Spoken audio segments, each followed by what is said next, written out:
So I guess we'll start the interview by having you first tell the audience a little bit about yourself and your studio. Well, sure. My name is Alan. I started Genos Studios, which is the company that's developing Rise of Foederati. The development process started roughly 5 years ago when I decided to make a game, but I didn't know what to do yet. I didn't know what genre was going to be, I didn't know the settings, but I've always enjoyed the Middle Ages as a kid. I've always read a lot about King Arthur, kings of whatever medieval period you might think of, and I've always enjoyed playing medieval games. It was always something that I always enjoyed, mainly RPG and strategy games also. And I've always stepped into this huge problem in developing a game, which is if I'm going to make a medieval game, it's going to be entangled with thousands, if not millions of other medieval games with the same settings that I was thinking of. So I started researching into other periods of time in humanity and games that were made. So for example, future periods, there's a lot of games that cover it, sci-fi genres. There are some games that played modern things, obviously, like FPS in our period. There are several that played Victorian period. There are several games that also portrayed, or even prehistorical games. But something that always struck to me was that whenever there was something covering Roman periods, was that they almost never covered the Imperial Rome period. It was always a republic. And if it was covered by the empire, it was only in the beginning. And it was always struck to me why. And I've researched into it, and then I found out this period which historians call the Dark Ages.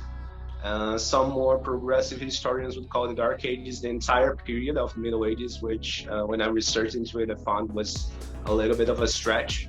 But okay, I researched into the period between the 2nd century up to the 10th century in Europe, which was the richest historical records that we have by chance. And I found out that the period in which the Roman Empire fell in the 5th century up down to the 2nd century was very lacking in details. And what I found was not much was uncovered by the video game industry, but some of it was. So I've decided to make a game in that period because there was not many games around. And then I started to research into the historical settings of it, what was happening in Europe by that time. And I found lots of interesting things, which no one ever did something about it. And now, just recently, in the past decade or so, there are historical arguments that King Arthur set up in this period. And I'd say that it's perfectly plausible, and in my game King Arthur plays a role, but I'm going to leave it behind for a second. And so I started to check whichever exact period I was going to work on, because I've already had the general, which was an RPG mixed with strategy, and it was something that I've always wanted to develop because of how complex it could be to someone to play it and know the intricacies of how to play in combat, tactical aspect, and how you have to think before you do something, and you have to face the consequences of your choices. I've always found that fascinating within the gaming industry.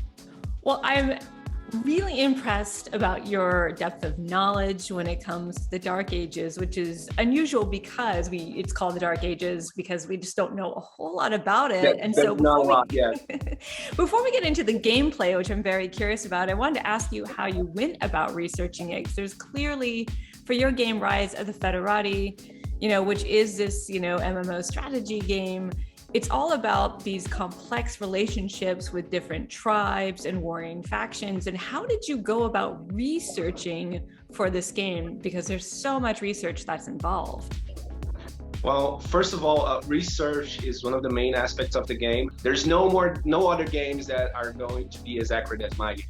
And it's amazing because I've started in 2017 And I think 1 or 2 years later, there was this game made by Sega, which is Total War Athlon. I heard of it, yeah. Exactly. And so I was thinking, well, damn, I was going to make a game of this time, which no one knew nothing about. And now there's a big studio doing something about it. Well, let's check it. And I talked to historians and I talked to people who were involved in the process of playing the game, developing the game. And the main complaint that they were having about the game was that it was not very accurate. There were a lot of things which did not belong in the game or were phased out centuries ago. And there were other things which didn't come until like 200 and 300 years later. There were things that were accurate, but not so much. And I was kind of glad that they didn't try to be as accurate as I'm trying to be without trying to compromise gameplay, which is a huge challenge for me because it's such a huge. I'm trying to rebuild a world which there's very little historical documents, there is very little sources to begin with. But what I tried to do before I even started coding the single line was that I was going to take 1 year to research everything.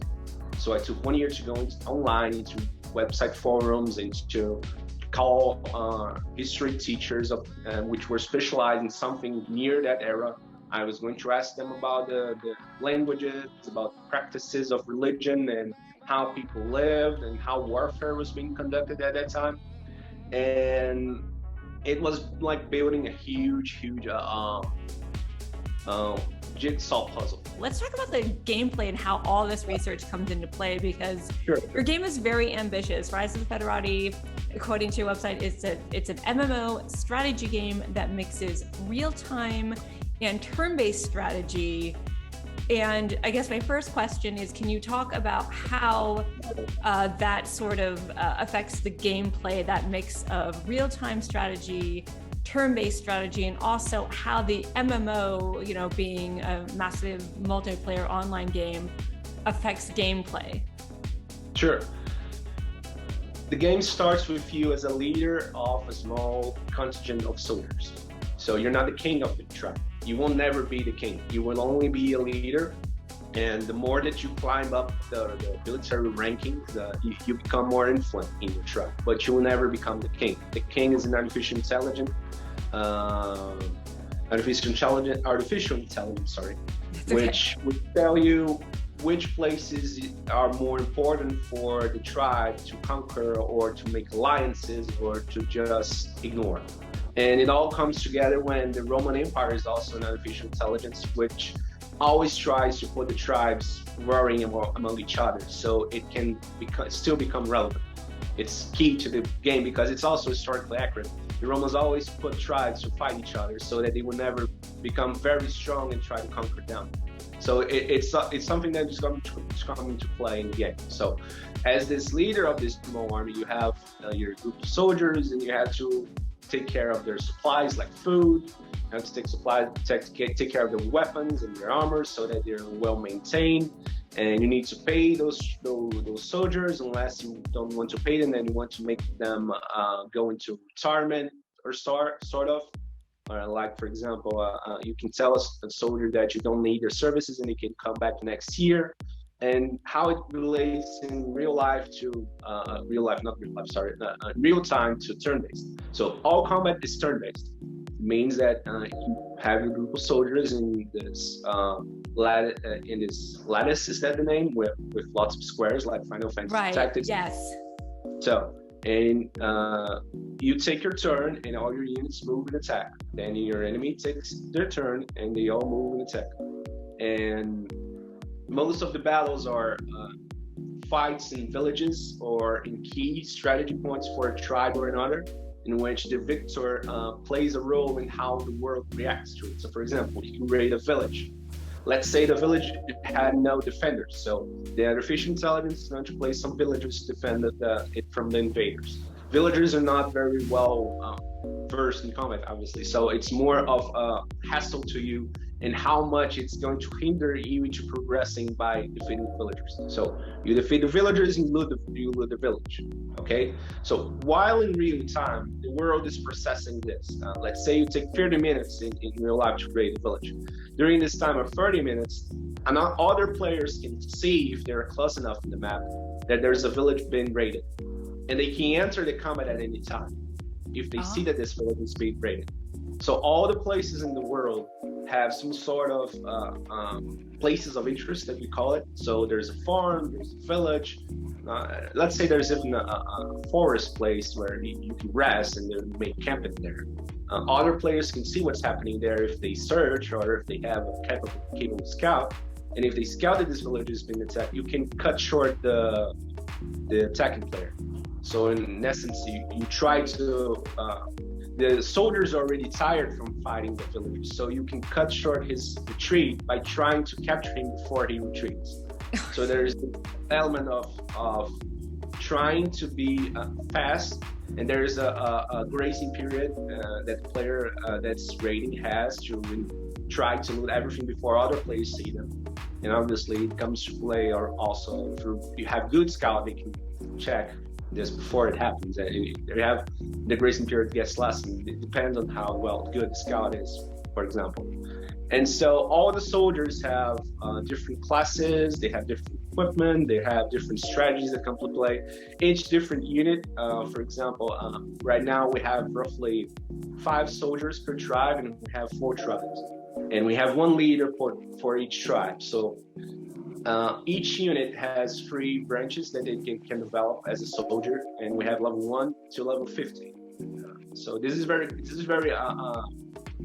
automatic to MMO players. You have 3 trees that you can develop the soldier, but you cannot develop all 3 trees at the same time. You can only develop fully 1 and another in half or 1/4 depending on the soldier. And so this comes into play. So for example, I have a light cavalry unit, which by standard, for the Visigoths, for example, there's this cavalry unit which is very fast, and it's also sturdy, and it has a good attack. It's a very good soldier overall, but it's a little bit expensive, and it can be prone to be, if they are focused, they can be brought up quickly because they are not armored. So it's a very, it's like having in modern times, like having a machine gun attached to a pickup car. It's not armored, but there's still machine gun, for example, let's say in modern terms. So you can build up this cavalry unit as, for example, you can make it more resilient, you can make it more offensive, or you can even train it to be more capable at chasing down fleeing enemies, for example. So it can have a specialty, or if you don't want it to be specialized, you can build all 3 trees at any time, any sort of you want. Beyond that, each unit has stats in which you can develop, and these stats help them fight better, or it helps them level up faster, or it helps them resist the effects of morale in game, which, for example, low morale soldier will retreat, a low morale soldier is more prone to abandon you if your warband is not doing well. So all these types of things come into play, both in real time and in the turn-based system, which we have. And it all affects the world in some way, and because the world is so huge, players will most likely just play into one single province, which that means is that the world is so huge that it would take real-life days for you to reach a province across the world, for example, if you want to do that. Do you have a goal of when you would like to see this game become available, at least in a beta form, or? I'm going to take the 7 Days to Die route. I'm not sure if you heard about this game, 7 Days to Die. The developers put this game in perpetual alpha for I'm not sure, more than 10 years. It's been in alpha. And they take advantage of being in alpha they sold it as an early release game, and it's built up from that. And there are more than 20 versions, I think 20 versions in this alpha stage yet. And they say, no, we don't have a plan to make it a full release. The alpha is always going to be there. As long as we are not safe that the game is going to be what we planned, then it's going to be in alpha. I'm trying to make the same argument. And to be honest, it's very financially against our interests to doing that. But I can't release a full game for people without something that they can play. So what I have for the game is something like this. I've put the game in a very in a much lower price in which I've planned to sell the full release game, and people can buy it today for $9. We're planning to sell full release for 25, and as we build the game with a full version, we're planning to sell it for 29. And the people who bought it by $9 today are going to receive full access of the game, and we plan on making microtransactions that are cosmetic in nature. Well, thank you so much for this interview. Tell people where they can learn more about your game. Sure. My game is available for purchase in Steam for now. It's on eternal promotion that I stated because it's below the price we're planning. So it's a perpetual 40% discount that we're giving on the final product. We plan on raising the price eventually and making other discounts for people who want to join. If you join right now, you get access to all the skins. It's very important to know that everyone who purchased the game this far are going to have access to all the cosmetic aspect of the game without purchasing anything else. You can check out Rise of the Foederati on Steam. You can check out our YouTube page. You can check out on Twitter. It's at Genos Studios. No dash. It's all together, 2 S. There's 2 S in the middle. You can check out our game if you like it. I'm going to plan to make a demo version of the game, which you can find in one single battle. Check it out for yourself if you want, for free.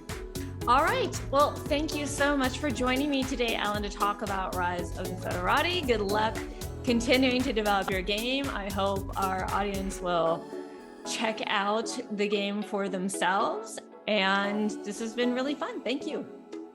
Thank you so much for the opportunity to showcase my game back. Thank you for the channel, History and Games. Make sure to check out. There's a lot of cool interviews. I'm sure that people are going to enjoy it. And I thank you again for this lovely opportunity to showcase how our project is going. And anything, you can contact me or anything else.